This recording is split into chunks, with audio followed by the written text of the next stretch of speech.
नमस्कार, आप देख रहे हैं न्यूज 18। मैं हूं आपके साथ मेनका चौधरी। खबरें विस्तार से देखते हैं। मुजफ्फरनगर से खबर, जहां पर महिला कांवड़िये ने एक युवक पर कावड़ पर थूक कर खंडित करने का आरोप लगाया और हंगामा किया। इसकी सूचना मिलने पर मौके पर पहुंची पुलिस ने गुस्साए कांवड़ियों को शांत कराया और हरिद्वार से दोबारा गंगाजल मंगवाकर उनकी कांवड़ को आगे के लिए रवाना किया। पुलिस ने आरोपी युवक उस्मान के खिलाफ गंभीर धाराओं में केस दर्ज किया है और उसे गिरफ्तार कर लिया है।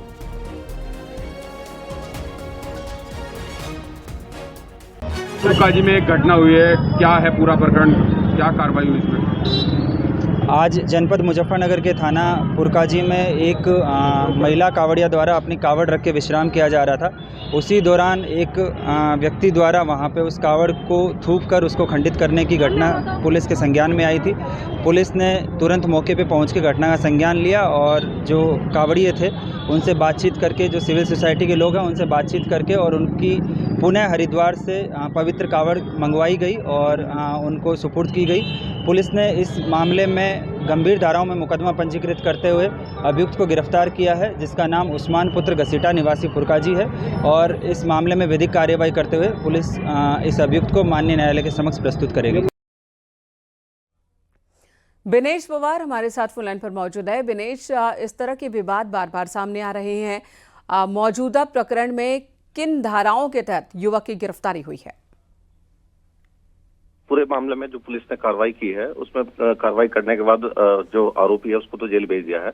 मगर सबसे बड़ी गंभीर बात यह है कि जिस वक्त ये कावड़ लेकर आए थे, 31 लीटर गंगा जल ये साथ लेकर आ रहे थे। ये युवक था और इसकी बहन इसके साथ थी, दोनों कावड़ लेकर आ रहे थे। तभी एक युवक पर आरोप था कि उसने कावड़ पर थूक दिया और थूकने के बाद जब पूरा वहाँ कावड़िए थे, युवक थे, उन्होंने हंगामा कर दिया। काफी देर तक पुलिस को मशक्कत करनी पड़ी, समझाना पड़ा। उसके बाद ही दोबारा से जो गंगा जल था हरिद्वार से लाकर उनको दिया गया, तब जाकर पूरा मामला शांत हुआ। अब पुलिस ने फिर शाम तक पूरा आरोपी युवक को गिरफ्तार कर लिया था और उसके बाद आरोपी युवक के खिलाफ कार्रवाई करते हुए उसको जेल भेज दिया है।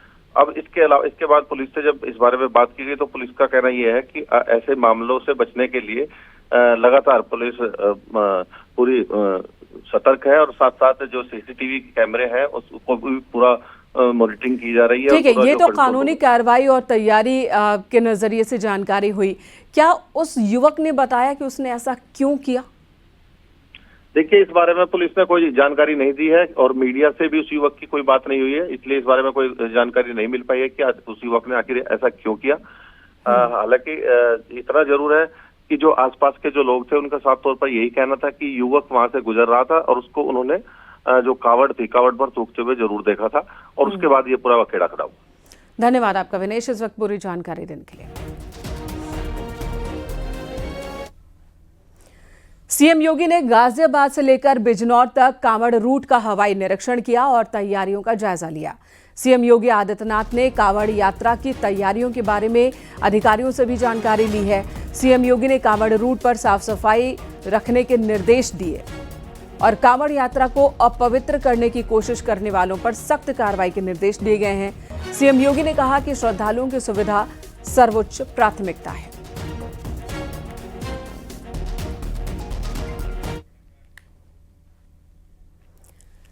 कांवड़ रूट पर पहचान और शिव भक्तों को लेकर अखिलेश यादव ने विवादित बयान दिया। उन्होंने तंज कसते हुए कहा कि हमारी सरकार से अपील है कि कमिश्नर, डीएम और एसपी को कांवड़ यात्रियों के लिए भोजन की व्यवस्था के लिए तैनात किया जाना चाहिए। अखिलेश यादव ने अपने बयान में यह भी कहा कि सीओ और एसडीएम को कांवड़ियों के पैर दबाकर उनकी सेवा करनी चाहिए, तभी सच्ची सनातन संस्कृति होगी। वहीं बीजेपी ने भी अखिलेश यादव पर तुष्टीकरण वाला पलटवार किया।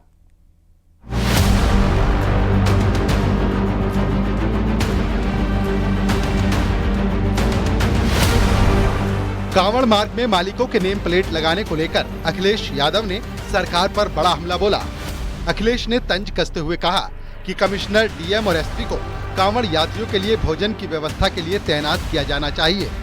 सीओ और एसडीएम को उनके पैर दबाकर सेवा करनी चाहिए। कमिश्नर, डीएम, एसपी को लगाएं सेवा के लिए, खाना वाना की व्यवस्था के लिए, और सीओ और एसडीएम को लगाएं उनके पैर दबाने के लिए, तो शायद उससे बड़ा आराम मिलेगा उन्हें। क्योंकि अगर सीओ, एसडीएम इस स्तर के अधिकारी उनकी सेवा करें, पैर दबाएं, तो उन्हें भी पुण्य मिलेगा और एक सेवा का भाव जो पैदा होता है वो भी पूरा होगा। यही है हमारी वैदिक परंपरा, यही हमारा आस्था है। तो मैं उम्मीद करता हूँ कि मुख्यमंत्री जी QR कोड तो बना ही रहे हैं, इसके साथ साथ ये भी एक जियो जारी कर दें कि DM SP खाना स्वास्थ्य सेवाएं देखेंगे और CO और SDM उनके पैरवेर दवा की सेवा।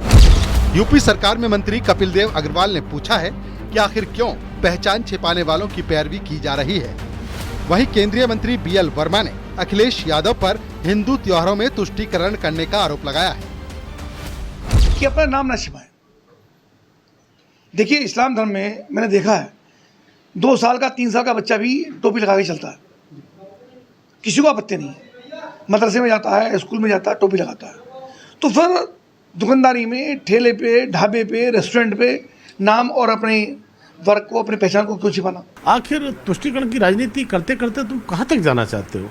अब जब कावड़ यात्रा का समय आता है और श्रद्धालु बड़े श्रद्धा के साथ में जल भर के भोले बाबा को जल चढ़ाने का काम करते हैं, तब मैं कहूँगा कि इस प्रकार से श्रद्धालुओं की आस्था पर चोट पहुँचाना और इस तरह के व्यंग कसना, मुझे लगता है कि कहीं न कहीं श्रद्धालुओं की आस्था को चोट पहुँचाने जैसा है। उधर शिवपाल यादव ने कांवड़ विवाद को लेकर तंज कसते हुए कहा कि जानबूझकर कांवड़ यात्रा पर विवाद पैदा किया जा रहा है। जानबूझ करके ये सरकार ऐसा काम कर रही है। जैसे तो स्वतंत्र है, संविधान में स्वतंत्रता दी गई है।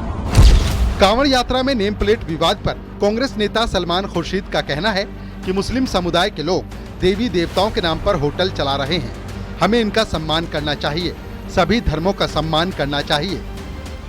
हम आपस में एक साथ रहे हैं, गंगा जमनी तहजीब को हम मानते हैं इस देश में। इस देश में हमारा एक पहचान हमारी देशवासी की है, एक पहचान हमारी आस्थाओं से और हमारे धर्म से जुड़ी है। लेकिन हमारे संविधान में सभी धर्मों को एक ही स्थान दिया गया है, बराबर का स्थान दिया गया है। इसका हम सभी को सम्मान करना चाहिए। 11 जुलाई से सावन का महीना शुरू हो रहा है, लेकिन कांवड़ रूट पर नेम प्लेट लगाने और पहचान को लेकर जारी सियासी बयानबाजी थमने का नाम नहीं ले रही। Bureau report, news 18, Uttar Pradesh, Uttarakhand.